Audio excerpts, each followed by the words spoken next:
already gone there. So this is Dr. Stany Thomas, and he's also very good in organizing American Studies workshops. I have to say that federalism and power sharing in American democracy is his topic, and we want to hear from you, Stany. Good afternoon. When Nishi asked me to choose a topic, I just thought about myself attending a undergraduate class, knowing nothing about American democracy, knowing nothing about American federalism and American government and politics. So I just thought about myself and I made this presentation, considering me, the student, and how my teacher should teach me the basics of federalism in the class. So I've just made my presentation, divided my presentation this way. The introductory part, I'm not taking much time, in the introductory part, you can just speak to the students, about the history from 1776 to 1789. And in the next part, you can see that what is federalism. And you can see that in the introductory class, you can see that the learning objectives. What is federalism? What powers does the Constitution grant to the national government and the state governments? So I would like to present a video of my friend who has prepared about this.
Hello, I'm Jim Klein at Ashford University. This three-part presentation is a quick study of federalism for students of American government. In this part, we briefly explain the idea of federalism. American federalism is based on two concepts. One, the national and state governments share power, and two, both levels of government derive power from the people. First, what's shared power? Visualize a map of the states. It looks like a country divided up into little states. Each state rules its own territory. In contrast, a map without state lines gives the impression of an undivided nation. Neither map conveys the abstract idea of shared power among governments. Picture shared power this way. A circle represents national authority under the U.S. Constitution. It includes power to collect taxes, provide for the general welfare, regulate commerce among states, create national courts, and make laws necessary and proper to use these powers. Now picture another circle. It represents state power. This includes power to collect taxes, protect public health, safety, and morals, and create state courts. Side by side, the circles suggest that the Constitution established separate spheres of power, national and state. That's misleading. Note the similarity between national and state responsibilities. For example, national power to protect for the general welfare and regulate commerce relates to state power to protect health, safety, and morals. Think about maintaining food safety and water quality. This probably involves both national power over interstate commerce and state power to protect health. Rather than separate spheres of power, the Constitution created overlapping spheres. In the overlap are shared or concurrent powers, authority used by both the central and state governments to solve complex problems. The second basic concept of American federalism is that both levels of government receive power directly from the people. The principle of popular sovereignty, rule by the people, is in every state constitution. It's also emphasized in the U.S. Constitution, which begins, "We, the people of the United States, do ordain and establish this Constitution." Why does it matter? Well, consider the alternatives. In one model, national authority comes from states instead of the people. Called a confederacy, this system is like a close alliance of sovereign states. After the Revolution of 1776, the newly independent American states entered a League of Friendship under the Articles of Confederation.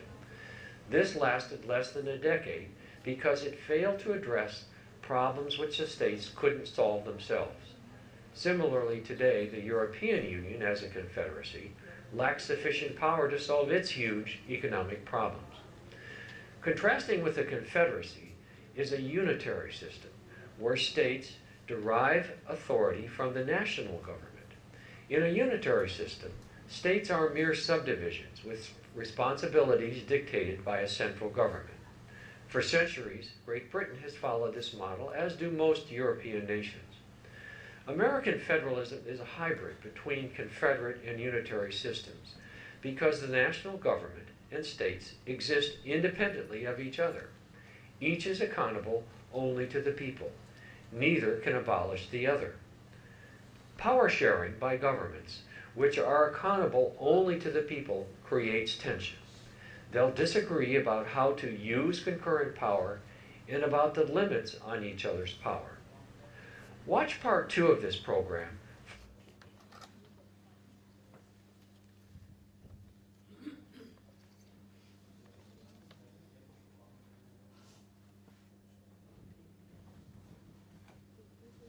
So I just skip, see, and you can show some pictures like this way, about what is unitary system, what is confederal system, and what is federal.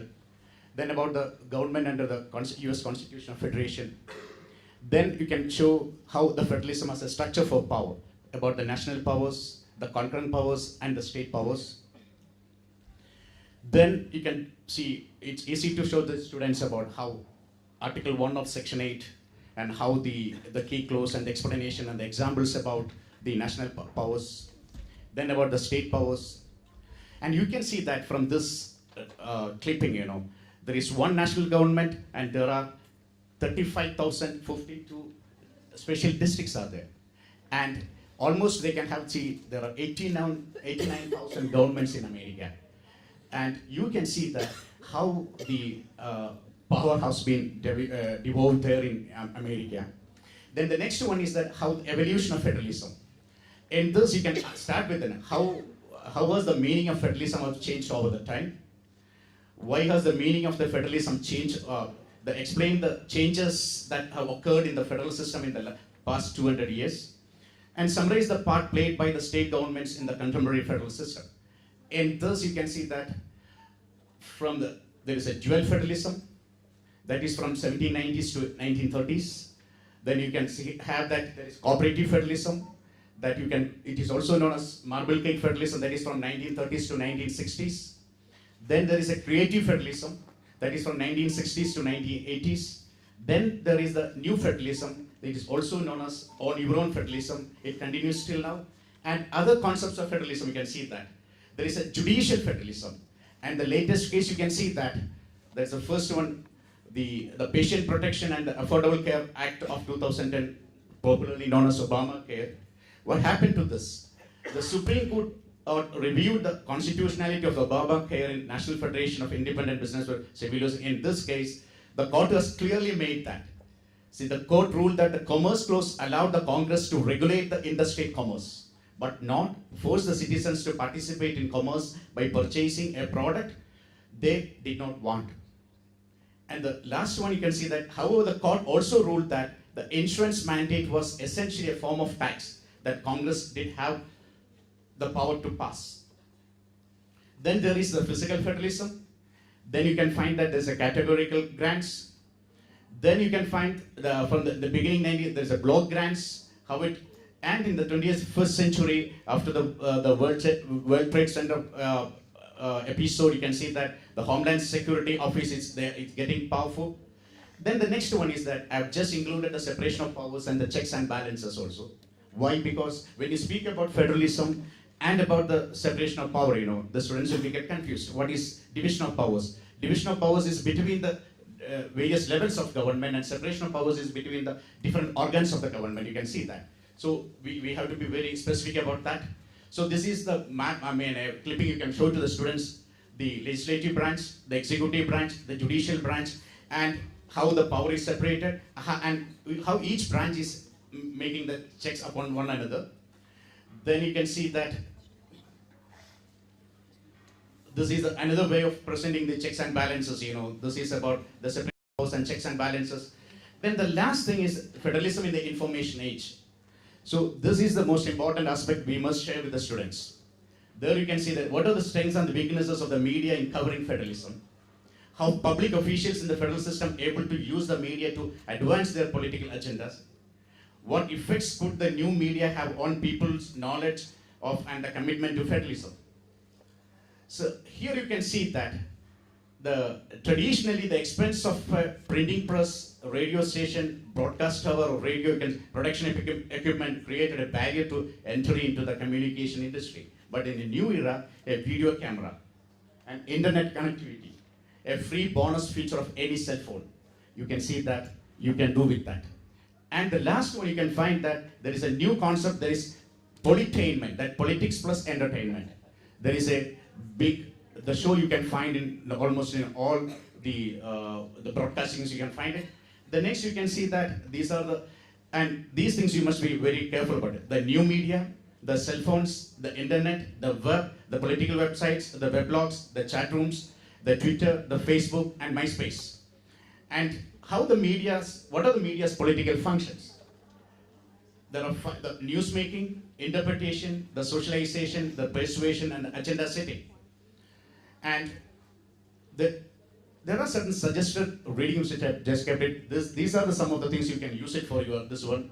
And everyone, there is an explanation what you can get it from these books.